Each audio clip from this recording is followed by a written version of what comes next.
Hello students, my name is Vaibhav. In this video of time and speed and distance part 3, हम बात करेंगे about the boats and streams. Again, one of the important part of time, speed and distance. इस topic से किसी भी exam में we can expect one question every year. So, इस topic को करने के बाद, कॉन्सेप्ट सीखने के बाद, कॉन्सेप्ट इज नॉलेज, हम प्रैक्टिस करेंगे about the word problems and I guarantee इस टॉपिक को करने के बाद इस वीडियो से आपके पास कैसा भी क्वेश्चन आए, उस क्वेश्चन को पढ़ने के बाद सिर्फ 10 से 15 सेकंड में आप मैक्सिमम क्वेश्चंस को सॉल्व कर सकते हैं. सो फटाफट से इस वीडियो को लाइक करें, शेयर करें, सब्सक्राइब करें. अब चलते हैं हम टॉपिक की तरफ. नाउ कॉन्सेप्ट्स के अंदर आप सब ने कभी ना कभी बोटिंग करी होगी, क्या तो एक स्टैंडिंग वाटर में या फिर एक रनिंग वाटर में. सो यहां पे हम एक एग्जांपल लेते हैं डायग्राम की फॉर्म में कि मान लेते हैं ये हमारे पास रिवर है और ये रिवर की स्पीड है, ये रिवर चल रही है y किलोमीटर पर आवर की स्पीड से इस डायरेक्शन में. ना river can flow only in one direction, either east और वेस्ट. यहां पे एक बोट है हमारे पास, इस बोट की हमने स्पीड ले ली x किलोमीटर पर आवर. ना अगर ये बोट पानी में स्थिर खड़ी है, स्टिल खड़ी है, speed of a boat in still water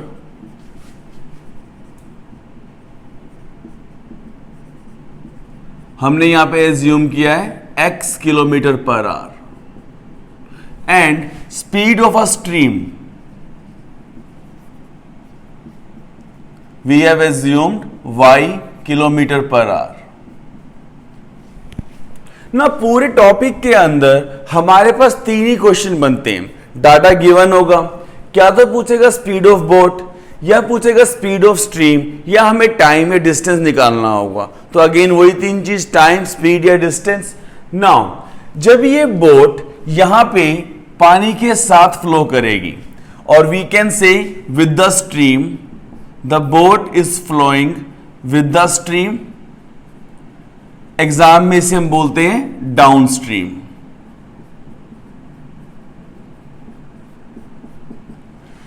water plus boat की दोनों की स्पीड्स को हम ऐड कर देंगे. अगर हम लोगों ने बोटिंग नहीं कर रखी तो बैडमिंटन सबने खेला होगा. बैडमिंटन जब हम ओपन ग्राउंड में खेलते हैं, अगर दो बंदे खेल रहे हैं बैडमिंटन, ए के साथ अगर हवा चल रही है, ए अगर आराम से भी मारेगा शटल दूर तक जाती है. सेम स्पीड से अगर बी मारता है, हवा उसके अगेंस्ट में है तो शटल वहां तक नहीं पहुंच पाती. द सेम लॉजिक है, जब बोट वाटर के साथ फ्लो कर रही है तो बोट की स्पीड प्लस वाटर की स्पीड दोनों को हम ऐड करेंगे. सो डाउन स्ट्रीम में हमारे पास कंबाइंड स्पीड क्या आ जाएगा, x plus y kilometre per our. Similarly, when this boat is flowing against the stream, ये बोट अब इस डायरेक्शन में जा रही है तो हमने कहा against the stream,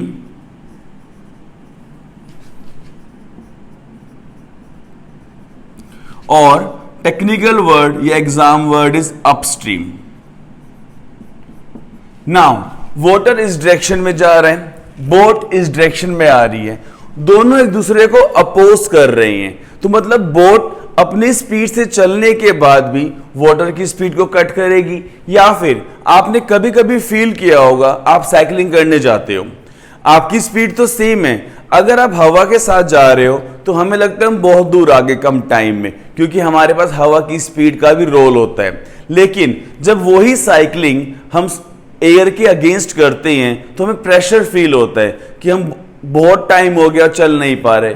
तो सिमिलरली ये बोट जब वाटर के अगेंस्ट जाता है, हमने कहा अगेंस्ट द स्ट्रीम या अप स्ट्रीम, तो कंबाइंड स्पीड क्या हो जाएगी, बोट की स्पीड माइनस स्ट्रीम की speed. So it will become now x minus y kilometre per hour. अब इज इट पॉसिबल कि y माइनस एक्स लिख सके हम? नो. द रीजन बीइंग, अगर हमारे पास स्पीड ऑफ स्ट्रीम ज्यादा है, स्पीड ऑफ रिवर ज्यादा है बोट की स्पीड से, तो बोट कभी भी इस पॉइंट से उस पॉइंट पे पहुंच ही नहीं पाएगी. So always speed of boat is more than the speed of stream. Now this was the basic about the boat and stream. अब क्वेश्चन क्या आएगा, x निकालो या y निकालो स्पीड के अंदर, या डिस्टेंस या टाइम. इन दोनों को अगर हम ऐड कर देते हैं d प्लस u, तो हमारे पास क्या आएगा, x plus y plus x minus y, y से y will be cancel, we get 2x, और we can say x is equal to downstream की स्पीड प्लस अपस्ट्रीम की स्पीड डिवाइड बाय 2. सिमिलरली अगर हम इन दोनों इक्वेशंस को subtract करते हैं, सो हमारे पास क्या निकल के आ रहा है, x से x will be cancelled, y minus minus y 2y, और we can say y is equal to d minus u by 2. So in this way also, अगर हमारे को डाउनस्ट्रीम की स्पीड पता है, अपस्ट्रीम की स्पीड पता है, तो दोनों को ऐड करके डिवाइड बाय 2 हम सीधा speed of boat in still water निकाल सकते हैं. और अगर हमारे पास डाउन स्पीड है, अपस्ट्रीम है, तो दोनों को माइनस करके डिवाइड बाय 2 डायरेक्टली हम स्पीड ऑफ स्ट्रीम को भी निकाल सकते हैं. सो इन दिस वे हमारा पूरे टॉपिक में टाइम बच जाता है. सो आई होप ये बेसिक आप लोगों को क्लियर हो गया होगा. अब हम चलते हैं towards the word problems. Now we have a very basic question. If the speed of boat in still water is 14 km per hour and the rate of stream is 4 km per hour, then find the downstream and upstream speed of boat. So in this question, उस diagram के according हमारे पास इस river की speed, the rate of stream given है 4 km per hour and the speed of boat जिसे हम x मानते थे, it is given 14 kilometre per hour. Now when this boat is flowing with the stream, और we can say down stream, so downstream speed of boat will be downstream speed x plus y. सो यहां पे कितना बन जाएगा, x is 14, y is 4, so 14 plus 4, the downstream speed will be 18 kilometre per our. Similarly, we need to find upstream speed of a boat. So this upstream speed, अभी basics में हमने किया था, it is x minus y. So x is 14, y is 4. It will be 10 kilometre per our. So what does it mean? अगर हमारे पास river की stream इस direction में है, तो जब बोट डाउन स्ट्रीम में जाएगी तो स्पीड क्या होगी, 18 kilometre per hour. And when it will return back, so upstream speed will be 10 km per hour. Now we have a next question कि Rohit can row downstream at 18 km per hour and upstream at 12 km per hour. So find the speed of Rohit in still water and the speed of the current. So speed of Rohit को अगर हम मानते हैं in still water x kilometre per hour, and speed of current same as usual हमने मान लिया y kilometre per hour. हमारे पास डाउन स्ट्रीम स्पीड गिवन है, so downstream speed which is x plus y is equal to 18 kilometre per hour and the upstream speed which is x minus y, हमारे पास question में given है 12 kilometre per hour. So now हमें x और y की value निकालनी है.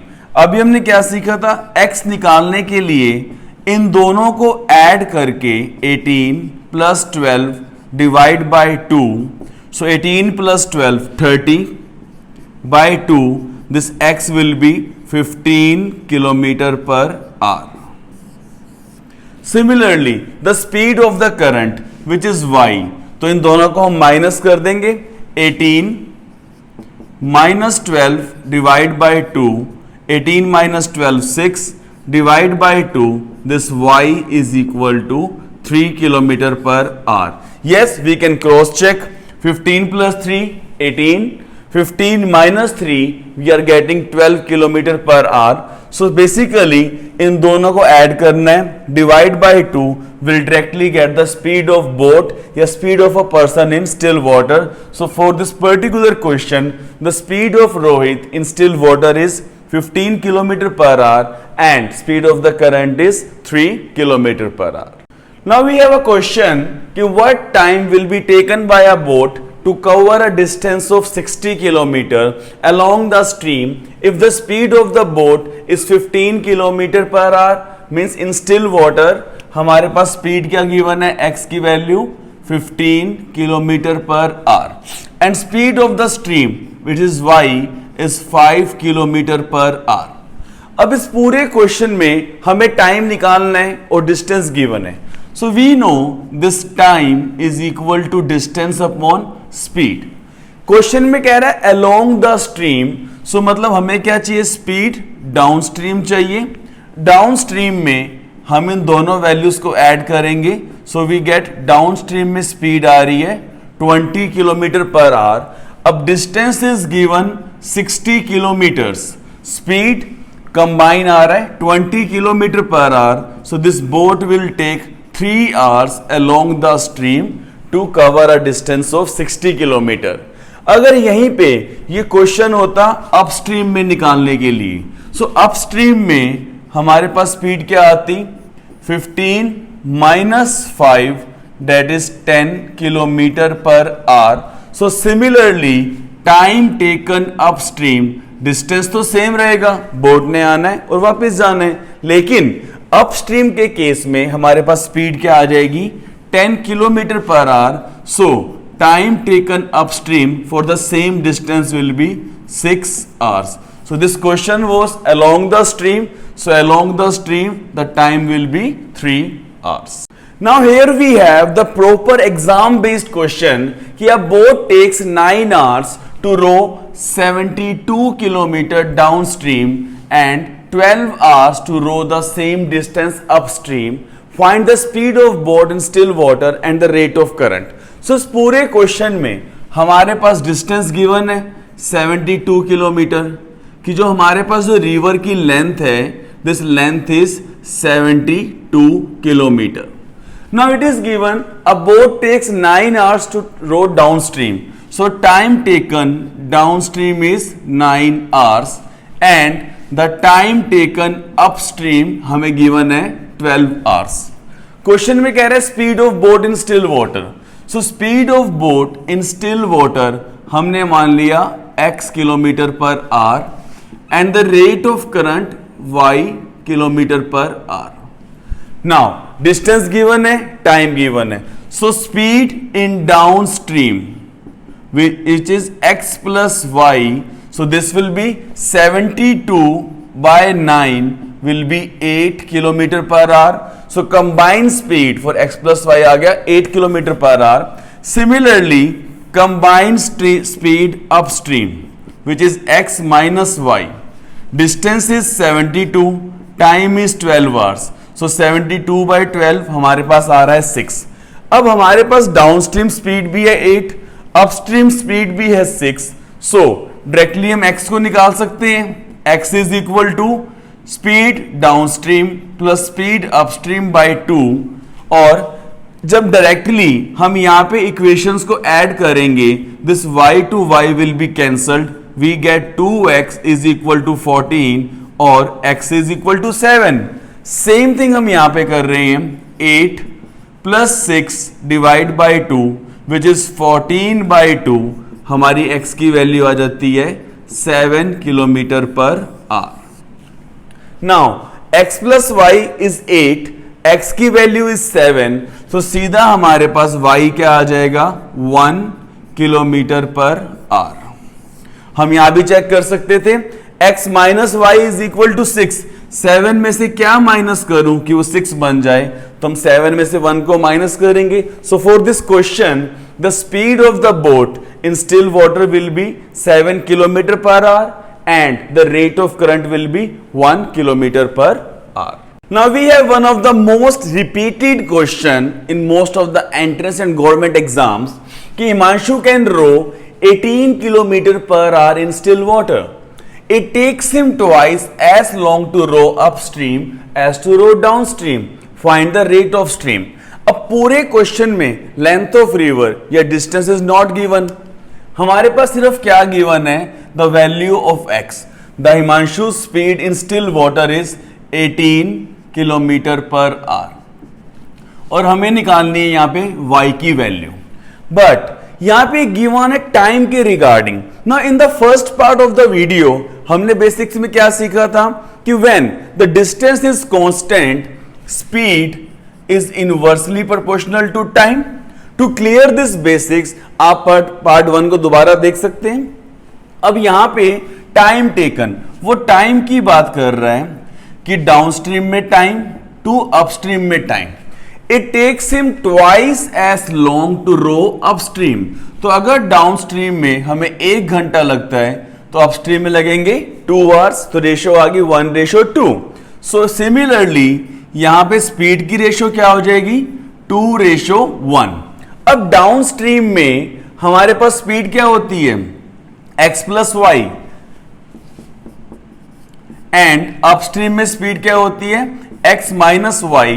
This x की value is already given which is 18 kilometre per hour. So 18 plus y upon 18 minus y is equal to 2/1. Speed downstream, speed upstream is in 2:1. So solving this thing, 18 plus 2y, 18 plus y is equal to 36 minus 2y. So 36 minus 18, 18, y plus 2y. We have 3y is equal to 18 or this y is equal to 18/3, 6 kilometer per hour. So yes, so when we do 18 minus 6 हमारे पास 12 आएगा, 18 plus 6 24 आएगा. So 12:24 हमारे पास speed की ratio आ जाएगी 1:2. Upstream and downstream, जब downstream upstream की बात करेंगे 2:1 and time taken downstream to upstream was 1:2. So for this particular question using this ratio within only 5 to 10 seconds will get the answer कि the rate of the stream which is y is equal to 6 kilometer per hour. Now we have a question कि Ravi can row a certain distance downstream in 6 hours and can return the same distance in 9 hours. If the stream flows at the rate of 4 km per hour, then find the speed of Ravi in still water. Now in the previous question, the speed of a boat या speed of person is given. हम speed of stream निकाल रहे थे. यहाँ पे क्या है? Speed of stream is already given. हमें क्या निकालना है? Speed of Ravi. So मतलब y की वैल्यू हमारे पास given है 4 km per hour और हमें क्या निकालना है यहाँ पे x की value. Now he can row a certain distance downstream in 6 hours. So means time की रेशियो जो है डाउनस्ट्रीम में कह रहा है 6 hours है. Return the same distance, distance same कितनी देर में 9 hours में. अगर डाउनस्ट्रीम जाएगा तो वापस आएगा वो अपस्ट्रीम में इन 9 hours. तो हमारे पास टाइम की रेशियो क्या आ रही है 2:3. Now as we know speed is inversely proportional to time. तो यहां पे स्पीड की रेशियो क्या आ जाएगी 3:2. एंड डाउनस्ट्रीम में हमारे पास स्पीड क्या होती है x plus y and upstream में स्पीड होती है x माइनस वाई. y की वैल्यू ऑलरेडी गिवन है. So we can write this x plus 4 upon x minus 4 speed downstream upon speed upstream is equal to 3:2. Now solving this thing 2 को यहां पे ले आएंगे. So 2 into x plus 2 into 4 8, 3x minus 3 into 4 minus 12, 3x minus 2x, x is equal to 8 plus 12 20 kilometre per hour. So for this particular question the speed of Ravi which is x here in still water will be 20 kilometer per hour. Now this is one of the important question for any exam कि Pulkit takes total 10 hours to row to a place 40 kilometre away and return, then find the speed of a Pulkit in still water. अब सबसे पहले हम mistake क्या करेंगे, हमें speed निकालना है. We know this speed is distance upon time. Time given है total 10 hours. Row to a place 40 kilometre away and return, मतलब 40 किलोमीटर गया और वापिस आया. सो टोटल डिस्टेंस ट्रेवल किया 80 किलोमीटर. टोटल टाइम गिवन है 10 hours. तो हम कह देंगे सर स्पीड आ जाएगी 80/10, 8 kilometre per our. But this thing is absolutely wrong. Why? क्योंकि जब हम रिवर के अंदर जा रहे हैं, रो टू अ प्लेस गिवन है, हम जब रिवर के अंदर जा रहे हैं तो जब डाउनस्ट्रीम जाएंगे तो स्पीड क्या होती है x प्लस वाई, और जब अपस्ट्रीम आते हैं स्पीड होती है x माइनस वाई. सो यहां पे 40 किलोमीटर का जो डिस्टेंस है, लेंथ ऑफ रिवर है, हम जब 40 किलोमीटर डाउनस्ट्रीम जा रहे हैं तो डाउनस्ट्रीम में स्पीड क्या है हमारे पास x प्लस वाई. लेकिन जब वापिस आ रहे हैं तो डिस्टेंस तो सेम है पर स्पीड क्या हो जाएगी x minus y. And this total time taken downstream, time taken upstream, this total time is given 10 hours. So in this equation we have two variables. ना मुझे x पता है ना मुझे y पता है. क्वेश्चन की डिमांड क्या है कि speed of Pulkit in still water x मुझे करना है फाइंड, और ना ही हमारे पास x और y में कोई रिलेशन गिवन है. सो for this particular question answer will be can not be determined. So basically क्या तो मेरे पास x की वैल्यू गिवन होती तो हम y को निकाल लेते, अगर y की वैल्यू गिवन होती हम x को निकाल लेते, या फिर वो क्वेश्चन में ऐसे कह देता कि the speed of Pulkit is 3 times the speed of river, 4 times the speed of river. Means if some relation is given then we can answer this question very easily. But right now for this particular question our answer will be can not be determined. Now we have a previous year question from CGL mains exam कि a man can row at 10 km per hour in still water. If he takes total 5 hours to go to a place 24 km away and return, then find the speed of the current. So that means यहाँ पे इस question के अंदर हमारे पास speed of river तो हमें निकालना है. A man can row at 10 km per hour. So यहाँ पे एक आदमी है, जब उसकी speed x is 10 kilometre per hour हमें गिवन है. Now he takes total 5 hours. Now when this man will travel downstream, so time taken downstream plus time taken upstream, total time is given 5 hours. अब time क्या होता है distance upon speed. So length of river हमें क्या given है 24 kilometre. तो 24 kilometre जब वो डाउनस्ट्रीम जाता है, डाउनस्ट्रीम में स्पीड क्या होती है x प्लस वाई. जब वापस आएगा अपस्ट्रीम तो स्पीड होती है x minus y. Now in this question हमारे पास x की वैल्यू गिवन है, so I can write 24 upon 10 plus y plus 24 upon 10 minus y is equal to 5. अब इस पूरे को हम सॉल्व करेंगे.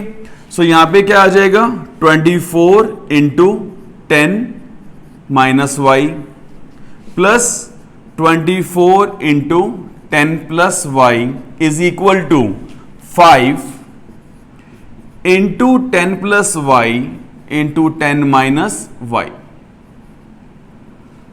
नाउ 24 कॉमन लिया हमने तो हमारे पास क्या आ गया 10 minus y plus 10 plus y is equal to a plus b a minus b. तो हमारे पास क्या आ जाएगा 5 into 100 minus y square. So y से वाई यहां पे विल बी कैंसल्ड. 10 प्लस 10 20, 24 इंटू 20 we have 480 is equal to 500 minus 5y square, or we can write here 5y square is equal to 500 minus 480 is equal to 20. So we get y square is equal to 4. So यहां से आ गया y is equal to 2 kilometre per our. So यहां पे हमने क्या किया? This was the common thing which we can do. अब इस क्वेश्चन में x की स्पीड गिवन था, तो पुट करके we can solve the equation now. So यहां पे प्रॉपर सॉल्व करने के बाद 5y square is equal to 20, जहां से आया y square is equal to 4. So we are getting y is equal to 2 kilometre per our. In this way we can solve the whole question. But जब exam में options given है तो हम क्यों time waste करें पूरे को solve करके? This was the equation we were getting कि 24 upon 10 plus y plus 24 upon 10 minus y total आना चाहिए 5 आवर्स. अगर हम ऑप्शंस को पिक करते हैं, सपोज हम 1 को पिक करते तो 24 अपॉन 11 होता which is not divisible, 24 upon 9 not divisible. हमने 3 को पिक किया होता 24 upon 13, 24 upon 7 not divisible. But जब हम यहां से बाकी ऑप्शंस को ट्राई कर रहे हैं, हमने 2 को पिक किया, 10 प्लस 2 12. सो हमारे पास क्या आता 24 बाई 12. 10 minus 2 8, 24 by 8. अब इसकी वैल्यू होती है 2, इसकी वैल्यू होती है 3, तो दोनों को ऐड करके आंसर आ रहा था. सो यहां तक क्वेश्चन आने के बाद हम बिना एक्चुअली सॉल्व किए ऑप्शंस को यूज करके भी आंसर कर सकते हैं. So for this particular question हम पूरा सॉल्व करें या ऑप्शंस को यूज करें, our answer will be option number A 2 kilometre per hour. So for this question the speed of the current is 2 kilometre per hour. Now we have a question when the distance is missing but हमारे पास speed of a swimmer boat और speed of stream is given and total time is given. The question is Karan can row at 8 km per hour in still water. When the river is running at 2 km per hour, it takes him 8 hours to row to a place and come back.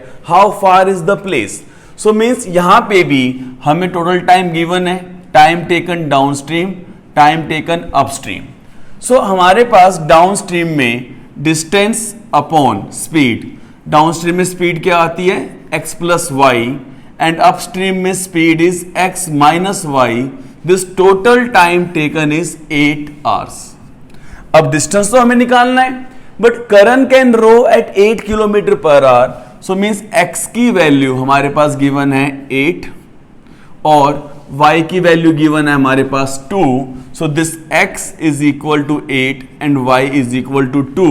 So 8 plus 2 हमारे पास आ गया 10. Similarly 8 minus 2 यहां पे आ गया 6. This thing is equal to 8. पहले इसको पूरा solve करेंगे, फिर चेक करेंगे ऑप्शन से हम टाइम कैसे बचा सकते हैं. नाउ सॉल्विंग दिस थिंग हमारे पास क्या आ जाएगा 6d plus 10d upon 10 into 6 60 is equal to 8. So 10 plus 6 16d is equal to 8 into 60. This distance is equal to 8 into 60 by 16. हमने टाइम कहाँ बचाया, इनको मल्टीप्लाई ना करके. अब जब सॉल्व करेंगे कट किया 2, यहाँ पे कट किया 30. So distance is 30 kilometre. Now using the options हमारे पास यहाँ पे ये लाइन निकल के आ रही है d plus d by 10 plus d by 6 is equal to 8. जब फर्स्ट ऑप्शन को पिक करेंगे 20 बाई 10 2, 20 बाई 6 डेसिमल्स में आएगा, 8 तो नहीं बनेगा, ऑप्शन एलिमिनेटेड. 15 को पिक किया 15 बाई 10 1.5, 15 बाई 6 2.5, 4 घंटे बन रहे हैं, ऑप्शन एलिमिनेटेड. 30 पे आए 30 by 10 3, 30 by 6 5, 3 plus 5 is equal to 8. So in this way हम ऑप्शंस को यूज करके एग्जाम के अंदर अपना पूरा टाइम बचा सकते हैं. क्वेश्चन की वैल्यू कैसी भी गिवन हो पूरा सॉल्व करेंगे इस वे में, और ऑप्शंस को यूज करके वर्बली हम इस क्वेश्चन को भी इन लेस देन 30 सेकेंड्स बहुत इजीली अप्रोच कर सकते हैं. So for this question how far is the place, the distance is 30 kilometre. Now we have one of the most important and trickiest question for any exam. A man can row 8 km per hour in still water. If the speed of the current is 2 km per hour, it takes 4 hours more in upstream than in downstream for the same distance. Find the distance. अब इस पूरे question के अंदर हमारे पास speeds given है that the speed of the stream y is 2 km per hour and the speed of a man is 8 km per hour. और साथ में कह रहे हैं कि it takes 4 hours more. अब यहां पे इफ यू रिमेंबर पार्ट 1 के अंदर हमने ऐसे क्वेश्चंस किए थे अर्ली एंड लेट कॉन्सेप्ट्स जहां पे टाइम गैप गिवन होता था. Using the same logic, the distance is constant. When the distance is constant, speed is inversely proportional to time. Now, जब वो मैन डाउनस्ट्रीम जाएगा तो वापस अपस्ट्रीम आएगा या वाइस वर्सा. अगर अपस्ट्रीम जा रहे हैं तो वापस आएगा downstream. So speeds when the person is going downstream and upstream. अब डाउनस्ट्रीम के अंदर स्पीड क्या होती है? x plus y. So 8 plus 2 यहां पे आ गया 10. अपस्ट्रीम के अंदर speed x minus y. So 8 minus 2 6. हमारे पास रेशियो क्या आ रहा है? 5:3. So the time ratio will be inverse which is 3:5. So downstream में 3 देन अपस्ट्रीम में 5. अभी गैप हमारे पास आ रहा है 2 बट क्वेश्चन की डिमांड क्या है? It take 4 hours more. इस 2 को 4 बनाने के लिए हम 2 से मल्टीप्लाई करेंगे. So 3 into 2, he takes 6 hours downstream, 5 into 2, 10 hours upstream. अब डाउनस्ट्रीम में हमारे पास स्पीड कितनी थी? 10 और टाइम ले रहे 6. So 10 into 6 we get 60 kilometres. Upstream से चेक करेंगे 6 into 10 again 60 kilometers. So this is the most easiest way कि using the ratio will get the same answer for this question कि the distance will be 60 kilometers. So option C 60 kilometer is the answer. So this thing we have to learn कि हम पूरे question के अंदर time कैसे बचा सकते हैं. That's why this is the trickiest and the most important question. कुछ नहीं करना, स्पीड्स गिवन थी, स्पीड से रेशियो आएगा, उससे टाइम की रेशियो, टाइम निकलने के बाद सीधा हमारे पास आ जाएगा distance which is 60 kilometres. So I hope इस वीडियो को पूरा देखने के बाद और कॉन्सेप्ट्स आप सीख चुके हैं एंड वैरायटी ऑफ प्रॉब्लम्स को ट्राई करके आप किसी भी एग्जाम की तैयारी कर रहे हैं, उस एग्जाम के अंदर जब भी यहां से क्वेश्चन आएगा आप सिर्फ 10 से 15 सेकंड में किसी भी क्वेश्चन को सॉल्व कर सकते हैं. सो इस वीडियो को लाइक करें एंड अपने दोस्तों के साथ शेयर करें, सब्सक्राइब करवाएं जो वेरियस एग्जाम्स के लिए प्रिपरेशन कर रहे हैं. Now questions for this will be posted in our Telegram group whose link is given in the description. So keep learning and studying. Guidance मेरी, मेहनत आपकी.